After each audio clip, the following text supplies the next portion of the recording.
രഹസ്യരേഖകൾ കൈകാര്യം ചെയ്യുന്നതിൽ പിഴവ് പറ്റിയെന്ന് ആരോപിച്ചുള്ള റിപ്പോർട്ടിനെതിരെ നടത്തിയ വാർത്താ സമ്മേളനത്തിൽ അബദ്ധം പറ്റി American president Joe Biden. Vice president സ്ഥാനത്ത് കാലാവധി കഴിഞ്ഞിട്ടും രഹസ്യരേഖകൾ കൈവശം വെച്ചതിൽ ബൈഡൻ തെറ്റുപറ്റിയെന്ന് നീതിന്യായ വകുപ്പ് സ്പെഷ്യൽ കൌൺസിൽ റോബർട്ട് ഹറിന് റിപ്പോർട്ടിലുണ്ടായിരുന്നു. എന്നാൽ ഓർമ്മക്കുറവുള്ള പ്രായം കൂടിയ മനുഷ്യനായതിനാൽ ബൈഡനെതിരെ കുറ്റം ചുമത്തേണ്ടെന്നും റിപ്പോർട്ടിൽ പറയുന്നു. പ്രധാന സംഭവങ്ങളും വസ്തുതകളും ഓർത്തിരിക്കുവാനുള്ള അദ്ദേഹത്തിന്റെ കഴിവിനെ ചോദ്യം ചെയ്ത നീതിന്യായ വകുപ്പ് നിന്നുള്ള റിപ്പോർട്ട് ബൈഡനെ ചില്ലറയല്ല ചൊടിപ്പിച്ചത്. ഇത് പ്രതിരോധിക്കാൻ വിളിച്ചു ചേർത്ത വാർത്താ സമ്മേളനത്തിലാണ് മെക്സിക്കൻ ഈജിപ്ത് പ്രസിഡന്റുമാരുടെ പേരുകൾ മാറിപ്പറഞ്ഞ് ബൈഡൻ പെട്ടുപോയത്. ചെയ്യുന്നത് എന്താണെന്ന് തനിക്ക് പൂർണ്ണ ബോധമുണ്ടെന്ന് പറഞ്ഞ ബൈഡൻ ഓർമ്മക്കുറവില്ലെന്ന് തറപ്പിച്ചു പറഞ്ഞു. തന്റെ ഓർമ്മകൾക്ക് യാതൊരു പ്രശ്നവുമില്ല. പ്രസിഡന്റ് ആയതു മുതൽ താൻ എന്തെല്ലാം ചെയ്തുവെന്ന് നോക്കുവെന്നും മാധ്യമപ്രവർത്തകരോട് ചോദ്യത്തിന് മറുപടിയായി ബൈഡൻ പറഞ്ഞു. ഇതിന് പിന്നാലെയാണ് ബൈഡൻ ഈജിപ്ഷ്യൻ പ്രസിഡന്റിനെ മെക്സിക്കൻ പ്രസിഡന്റ് ആക്കിയത്.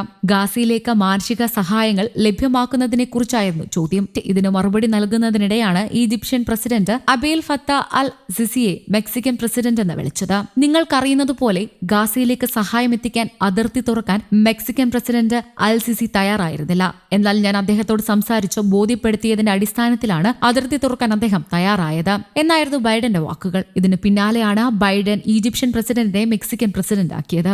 ഗാസയിലേക്ക് മാനുഷിക സഹായങ്ങൾ ലഭ്യമാക്കുന്നതിനെ കുറിച്ചായിരുന്നു ചോദ്യം. ഇതിന് മറുപടി നൽകുമ്പോഴാണ് അദ്ദേഹത്തിന് അമളി സംഭവിച്ചത്. സെനറ്റായിരുന്ന കാലം മുതൽ ബരാക് ഒബാമ വരെ വൈസ് പ്രസിഡന്റ് ആയിരുന്ന കാലം മുതലുള്ള ഉയർന്ന രഹസ്യരേഖകൾ ബൈഡൻ അനുചിതമായി സൂക്ഷിക്കുന്നതായി കേന്ദ്രം ആരോപിച്ചിരുന്നു. പ്രത്യേക അഭിഭാഷകനായിരുന്ന റോബർട്ട് ഹറിന്റെ ഒരു വർഷം നീണ്ട അന്വേഷണ റിപ്പോർട്ടായിരുന്നു ഇത്. അഫ്ഗാനിസ്ഥാനിലെ സൈനിക വിദേശ നയങ്ങളെക്കുറിച്ചുള്ള രേഖകൾ ഉൾപ്പെടുത്തുന്ന വസ്തുതകൾ ബൈഡൻ മനഃപൂർവ്വം നിലനിർത്തുകയും വെളിപ്പെടുത്തുകയും ചെയ്തതായി റിപ്പബ്ലിക്കൻ പാർട്ടിക്കാരനായ ഹർ കണ്ടെത്തി. കുറ്റം ചുമത്താത്തതിന് ഹർ പറഞ്ഞ കാരണങ്ങളിലൊന്ന് ബൈഡൻ ബോധപൂർവം രേഖകൾ സൂക്ഷിച്ചുവെന്ന് ജൂറിമാർ വിശ്വസിക്കുന്നില്ല എന്ന ആശങ്കയുണ്ടായിരുന്നു. 81കാരന്റെ മറവി ഈ വർഷത്തെ തിരഞ്ഞെടുപ്പിലെ ഒരു ചർച്ചാ വിഷയമായിരുന്നു. ക്യാൻസർ ബാധിച്ചു മരിച്ച തന്റെ മകൻ ബ്ലൂ ഏതു വർഷമാണ് മരിച്ചതെന്ന് ഓർക്കാനുള്ള അദ്ദേഹത്തിന്റെ കഴിവില്ലായ്മ ഉൾപ്പെടെ പ്രത്യേക കൌൺസിൽ വ്യക്തമായി പരാമർശിച്ചു. സ്പീക്കർ മൈക്ക് ജോൺസണും ജനപ്രതിനിധി സഭയിലെ മറ്റു ഉന്നത റിപ്പബ്ലിക്കൻ നേതാക്കളും റിപ്പോർട്ടിനെ അസ്വസ്ഥത റിപ്പോർട്ട് എന്ന് വിളിക്കുകയും ബൈഡൻ പ്രസിഡന്റ് സ്ഥാനത്തിന് യോഗ്യനല്ല എന്ന് കാണിക്കുകയും ചെയ്തു.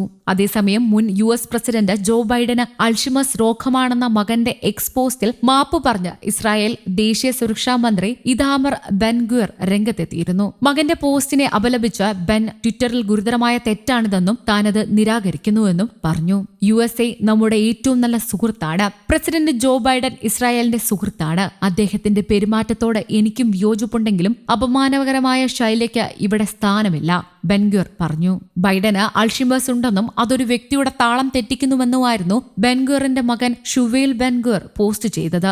ഈ പ്രയാസകരമായ സന്ദർഭത്തിൽ ബുദ്ധിമാന്ദ്യത്തിനും ഡിമേഷ്യയ്ക്കും കാരണമായ അൾഷിമേഴ്സിനെ കുറിച്ച് അവബോധം ഉണ്ടാക്കിയെടുക്കേണ്ടത് വളരെ പ്രധാനമാണ്. ഇതൊരു വ്യക്തിയുടെ പ്രവർത്തനത്തെയും കഴിവുകളെയും ഗുരുതരമായി ബാധിക്കുന്ന രോഗമാണ്. ബൈഡന്റെ ഫോട്ടോയ്ക്കൊപ്പമാണ് കുറിപ്പിൽ പറയുന്നത് ഇക്കാര്യങ്ങൾ. പിതാവിന്റെ ഖേദപ്രകടനത്തെ തുടർന്ന് മിസ്റ്റർ പ്രസിഡന്റ് സോറി എന്ന വാചകത്തോടെ ഷുവേൽ ബെൻഗ്വിർ ബൈഡന്റെ മറ്റൊരു ഫോട്ടോ എക്സിൽ പോസ്റ്റ് ചെയ്തു. വിവാദ പഴയ പോസ്റ്റ് ഡിലീറ്റും ചെയ്തിരുന്നു.